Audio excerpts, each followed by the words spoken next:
Hello friends, मैं आद्या स्वागत करती हूँ आप सभी का सिविल्स डेली के एमसीक्यू प्रोग्राम में।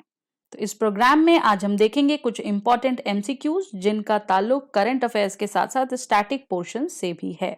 अपनी प्रिपरेशन को और कॉम्पैक्ट और पावरफुल बनाने के लिए आप जुड़ सकते हैं हमारे साथ सीडी यूट्यूब डेली रिचुअल्स पर, जहां हम लेकर आए हैं आपके लिए कुछ नए इनिशिएटिव्स।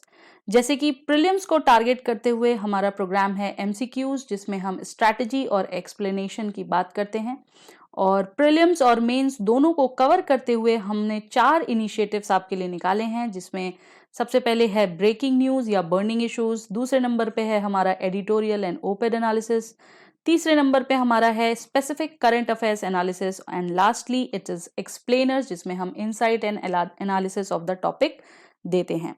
इसके साथ साथ प्रीलिम, मेंस और इंटरव्यू तीनों को ही कॉम्प्रिहेंसिवली कवर करने के लिए हम लेकर आ रहे हैं आपके लिए वीकली वेबिनार सेशंस, जिसमें आपकी बातचीत कराएंगे हम यूपीएससी सीएससी टॉपर्स के साथ, जिनसे मुलाकात करके आप जान सकते हैं कि उनकी पढ़ाई का क्या तरीका था, क्या स्ट्रैटेजीज उन्होंने अपनाई, कैसे उन्होंने अपने आंसर राइटिंग की, कैसे एसे राइटिंग की, और उससे जुड़ी तमाम बातें जो यूपीएससी प्रिपरेशन में जरूरी होती हैं। तो चलिए इसी के साथ शुरू करते हैं आज के इंपॉर्टेंट एमसीक्यूज को। देखते हैं हमारा सबसे पहला क्वेश्चन क्या कहता है। So question 1 says, with reference to the enforcement directorate, consider the following statements. Statement 1, the director of ED has a maximum tenure of 5 years. Statement 2, the selection committee for the director consists of chief vigilance commissioner, vigilance commissioners and home secretary only. अब देखिए, जब भी ऐसे प्रकार का आपको questions दिखे ना, तो सबसे पहला जो हमारा काम होता है वो ये कि सबसे पहले हमें चेक करना है कि इनमें कुछ एक्सट्रीम वर्ड्स दिए हैं या नहीं स्टेटमेंट में। ये वो सिचुएशन है जब आपको क्वेश्चन के बारे में कोई जानकारी नहीं है। तो जैसा कि आप देख सकते हैं, जो हमारा स्टेटमेंट 2 है, इसमें लास्ट में एक एक्सट्रीम वर्ड जुड़ गया है, और इसी के साथ साथ जब भी ऐसे स्टेटमेंट्स होते हैं ना जहां पर कि बहुत सारे अपॉइंटीज का नाम हो या पोजीशंस का नाम हो, ओके, अपॉइंटमेंट्स हो गई या फिर पोजीशन हो गई या प्लेस भी कई बार दी होती है, तो ऐसे केसेस में ना ये मान के चलो कि ये स्टेटमेंट हमारा rare of the rarest case में ही सही होगा। 3 दिए हैं, 3 में से एक का गलत होना तो निश्चित ही है, इसलिए हम ये मानेंगे कि यह स्टेटमेंट हमारा गलत है। उसके बाद हम आएंगे अपने स्टेटमेंट फर्स्ट पे। यहां पर दिया हुआ है the director of ED has a maximum tenure of 5 years। देखिए, ये स्टेटमेंट सही है, लेकिन अगर इस स्टेटमेंट में 5 years के आगे ओनली जुड़ा होता तो ये स्टेटमेंट गलत होता, या और कहीं ऐसा कोई एक्सट्रीम वर्ड जुड़ गया होता, मैक्सिमम की जगह हो सकता है कुछ और दे दिया होता, ऑल जैसे कि कंपल्सरली 5 years दे दिया होता, तो भी ये गलत हो जाता। लेकिन अभी इस सेंटेंस में कहीं भी कोई भी एक्सट्रीम वर्ड नहीं है, बिल्कुल प्रोग्रेसिव सेंटेंस है, इसलिए ये सेंटेंस हमारा सही है। तो हमारे हिसाब से अगर हम एलिमिनेशन टेक्निक या तिकड़म के अनुसार चलें तो हमारा आंसर होना चाहिए ए, यानी कि 1 ओनली। चलिए ये देखते हैं इसका एक्सप्लेनेशन क्या कहता है। Explanation says solution is a, and देखिए वही चीज है, स्टेटमेंट 1 इज करेक्ट बिकॉज जो ईडी का टेन्योर है वो वैसे तो फिक्स 2 साल का है, बट उसको एक्सटेंड करके 5 साल तक किया जा सकता है, और क्वेश्चन में बात कर रहा है मैक्सिमम टेन्योर की, जो कि 5 साल ही होगा। स्टेटमेंट 2 की बात करें तो यहां पर कुछ पोजीशंस दी हुई है, जैसे director consist of chief vigilance commissioner, vigilance commissioners and home secretary along with revenue secretary and secretary department of personal and training, जिसका कि कोई उल्लेख है ही नहीं हमारे क्वेश्चन में।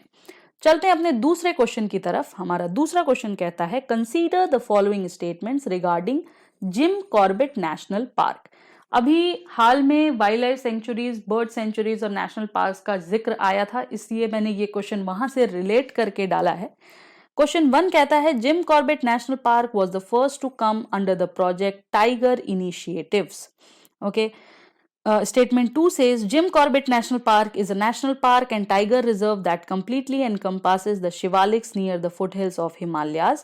और स्टेटमेंट 3 कहता है कि Jim Corbett tiger reserve has the highest tiger density in the wild life in India. Statement 3 अगर आपको थोड़ा भी कुछ पता होगा तो पता होगा कि ये स्टेटमेंट सही है। ओके, और स्टेटमेंट 1 जो हमारा था ये भी सही है, क्योंकि हमने कई बार ये पढ़ा है कि जिम कॉर्बेट नेशनल पार्क जो है वो फर्स्ट था under the project tiger initiative. लेकिन जो स्टेटमेंट 2 है, हमारा स्टेटमेंट 2 गड़बड़ है, क्योंकि स्टेटमेंट 2 में जो जिम कॉर्बेट नेशनल पार्क है ना, इसको एक्सचेंज कर दिया है विथ राजाजी नेशनल पार्क। अगर यहाँ पे राजाजी नेशनल पार्क होता तो ये सही होता, बट क्योंकि राजाजी नेशनल पार्क जो था वही था जो कंप्लीटली एनकम्पास करता है शिवालिक्स को near the foothills of Himalayas. Okay, तो इस तरीके से हमारा आंसर यहाँ पर हो जाता है बी 1 and 3 ओनली। देखते हैं कि सॉल्यूशन क्या कह रहा है। सॉल्यूशन भी यही कह रहा है कि solution is B 1 and 3 only.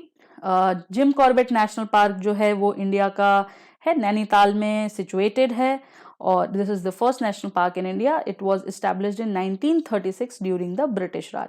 Statement 2 says कि it is the first one to come under project tiger initiative, जो कि हमारे स्टेटमेंट में दिया है।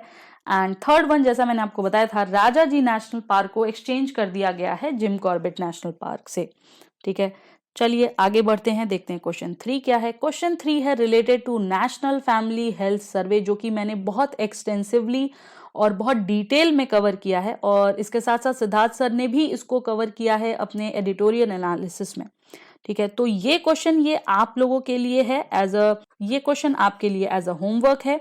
ठीक है, तो प्लीज कोशिश करिएगा इसको कवर अप करने की। ठीक है, और इसका आंसर हमें जरूर बताइएगा कमेंट सेक्शन में। देखें कि आपने कितने अच्छे तरीके से इस टॉपिक को समझा है। ठीक है, और मैं ये उम्मीद करती हूँ कि मैक्सिमम आंसर्स आपके सही ही होंगे, हमेशा की तरह, जैसे बहुत बच्चे आंसर कर रहे हैं और उनके लगातार आंसर्स सही हो रहे हैं। अगर नहीं हुए तो फिर मैं आपकी हेल्प करूंगी कि कहाँ गड़बड़ी हुई है वो समझाने में। चलिए आगे चलते हैं। क्वेश्चन नंबर 4 हमारा कहता है which of the following given below were the consequences of revolt of 1857। History, modern history का बहुत ही ज्यादा इंपॉर्टेंट टॉपिक है ये। यहाँ पर 3 स्टेटमेंट्स दी है। पहला, company rule was abolished. Statement 2, British promise to respect the dignity and rights of the native princes. और statement 3, the Indian states were to recognise the paramountcy of the British crown. देखिए, जब 1857 की जो क्रांति थी, जो वॉर थी, revolt जो था, सीपॉय म्यूटिनी भी उसको कहते हैं, जब वो खत्म हुआ उसके बाद ये 3 मेजर चेंजेस आए थे। और अगर आपने इम्पैक्ट, जैसा कि मैंने बताया था आपको कि जब भी कोई वॉर से रिलेटेड क्वेश्चन आता है या अगर कोई वॉर का रेफरेंस है तो उससे रिलेटेड हमें 3 चीजें पढ़नी है। पहली, कहाँ हुई, किस टाइम पे हुई। दूसरी, उसका क्या कॉजेस था। और तीसरा, उसके कॉन्सिक्वेंसेस क्या हुए। तो ये बहुत मैं कह सकती हूँ कि बहुत जनरलाइज्ड क्वेश्चन है। इसका आंसर होना चाहिए according to the facts 1, 2 and 3 all. ठीक है, स्ट्रेट फॉरवर्ड क्वेश्चन है, फैक्चुअल क्वेश्चन है। देखते हैं इसका सॉल्यूशन क्या कहता है। सॉल्यूशन भी यही कह रहा है कि solution is D, means all of the above. और ये कुछ जानकारियां दी हुई हैं हमारे 1857 रिवॉल्ट से रिलेटेड, तो इसको आप पढ़ लीजिएगा। ठीक है, एक नजर मार लीजिएगा बस, सो दैट आपको एक आइडिया रहे इसके बारे में। चलते हैं आगे अपने नेक्स्ट क्वेश्चन पे। हमारा नेक्स्ट क्वेश्चन कहता है which of the following statements regarding imported inflation. यहाँ एक कॉन्सेप्ट की बात हुई है विच सेज और which talks about imported inflation.